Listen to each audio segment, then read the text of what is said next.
جبکہ ادب ایک بہترین وراثت ہے۔ اگر آپ مجھے پوچھیں کہ دین کیا ہے، ایک تو ہے کہ 3 گھنٹے کا آواز کیا جائے کہ دین یہ ہے، اور ایک ہے کہ 2 لفظوں کے اندر بتایا جائے دین کیا ہے۔ تو اگر 2 لفظوں میں بتانا چاہوں تو اقبال کا لہجہ ادار لینا پڑے گا۔ اقبال کہتا ہے دین سراپا سوختن اندر طلب، انتہائش عشق آغازش ادب۔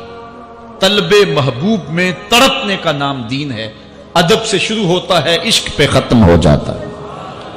جس دین میں ادب نہیں ہے وہ دین نہیں، چاہے صحابہ کا ادب نہیں، چاہے اہل بیت کا ادب نہیں، چاہے انبیاء کی ذوات کا ادب نہیں، چاہے والدین کا ادب نہیں، دین نام ہی ادب کا ہے۔ تو یہ دولت اس وقت چھینی جا رہی ہے، اور بڑی تیزی کے ساتھ قوم کے اندر بے ادبی کو فروغ دیا جا رہا ہے۔ نئی نسل کی حفاظت کریں، اپنی اولاد کو محفوظ کر لیں، ان کے عقیدوں کی صحت کا التزام کریں، کہیں ایسا نہ ہو کہ ان کی زبان لمبی ہو جائے اور ولیوں پر، نبیوں پر اور حضور علیہ الصلوۃ والسلام کے اصحاب پر اور حضور کی آل پر وہ زبانیں تان کھولیں، اور جس کو جو ہے وہ استنجے کا بھی پتہ نہیں ہے وہ انبیاء کے علم پہ گفتگو کر رہا ہے۔ شرم نہیں آتی کس کا علم تول رہے ہو، کس کی ذات کو ناپ رہے ہو؟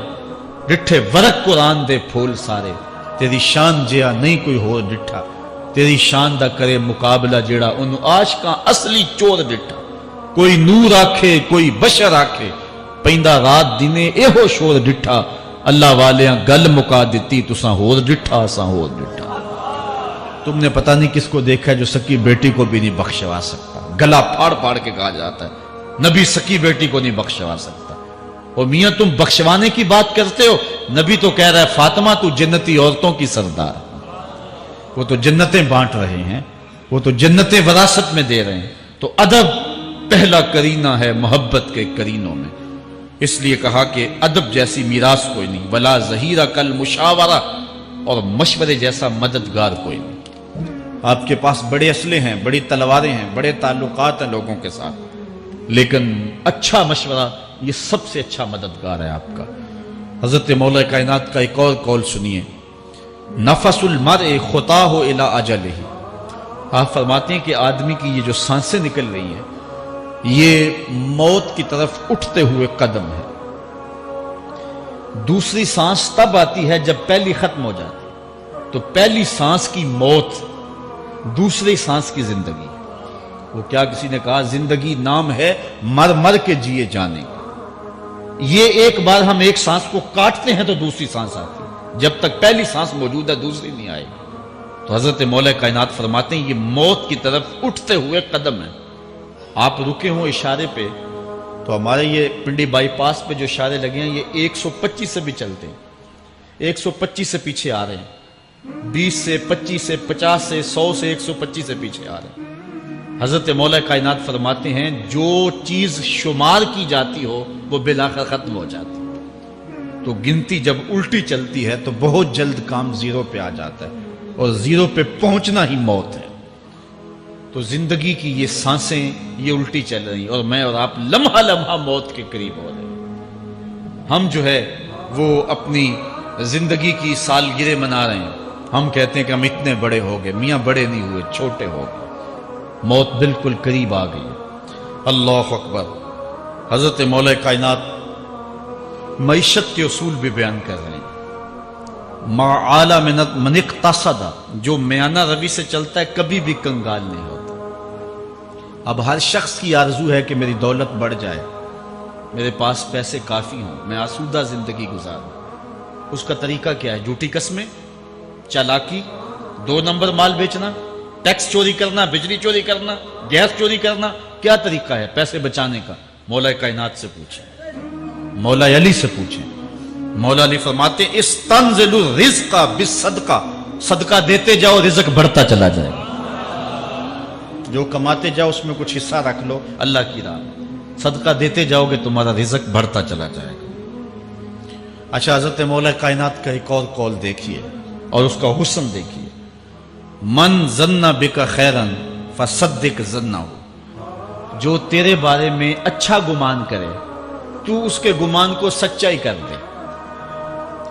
تو وہ نہیں ہے جو کوئی تیرے بارے میں گمان کر رہا ہے، لوگ تجھے اچھا سمجھتے، تو اچھا نہیں ہے، تو تو اچھا بن جا تاکہ لوگوں کا گمان ٹھیک ہو جائے۔ اعلی حضرت عظیم البرکت امام احمد رضا خان فاضل بریلوی علیہ رحمہ، آپ کے بارے میں لوگوں کا گمان تھا کہ حافظ قرآن ہے، آپ حافظ نہیں تھے، تو آپ کے بارے میں یہ گمان پیدا ہو گیا کہ یہ حافظ ہے۔ تو رمضان کا موسم آیا تو کسی نے کہا حضرت اس مرتبہ آپ ہی سنا دیں، تو اعلی حضرت نے سوچا یہ میرے بارے میں اچھا گمان کرتے ہیں، چلو حافظ بانی جاتے ہیں۔ اعلی حضرت نے قرآن 1 مہینے میں حفظ کیا ہے، دن کو پڑھتے تھے، شام کو سنا دیتے تھے کہ جو لوگوں کا گمان ہے میں اس کے مطابق ہی ہو جاؤں۔ اچھا گمان کی کہانی سنیے، صحیح حدیث میں آتا ہے اور حدیث قدسی ہے، رب کہتا ہے میرا بندہ میرے بارے جو گمان کرتا ہے میں ایسے ہی ملوں گا۔ اس لیے اپنے رب کے بارے میں اچھا گمان کرنا چاہیے کہ ہمارا رب ہمیں معاف کر دے گا اور ہمارے گناہوں سے درگزر فرمائے گا۔ حضرت مولا کائنات کا ایک اور حکمت آمیز جملہ سماعت کیجئے، من عظم صغار المصائب ابتلاہ اللہ بکبارہا۔ چھوٹی سی مصیبت آ جائے جو بندہ بابیلا شروع کر دے، مصیبت آ گئی، چھوٹی سی بیماری آئے تو شور کرے، چھوٹی سی مصیبت آئے تو شور کرے، اللہ اس کو پھر بڑی مصیبت میں مبتلا کر دیتا۔ جہاں ضرورت نہیں ہے وہاں اظہار کی کیا ضرورت؟ بیماری ہے تو ڈاکٹر کو بتاؤ، بندے کو بتانے کا کیا فائدہ؟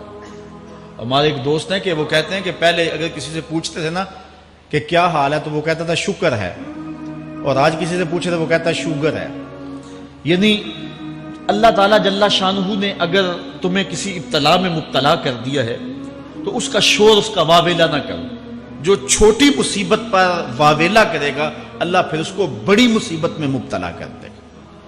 حضرت مولا کائنات کا ایک اور حکمت آمیز جملہ سماعت کیجئے، آپ فرماتے ہیں زندگی گزارنے کا گر اور طریقہ، فرماتے ہیں عظم الخالق عندک یصغر المخلوق فی عینک۔ اگر تیری نظر میں خالق بڑا ہوگا تو پھر مخلوق چھوٹی ہو جائے گا۔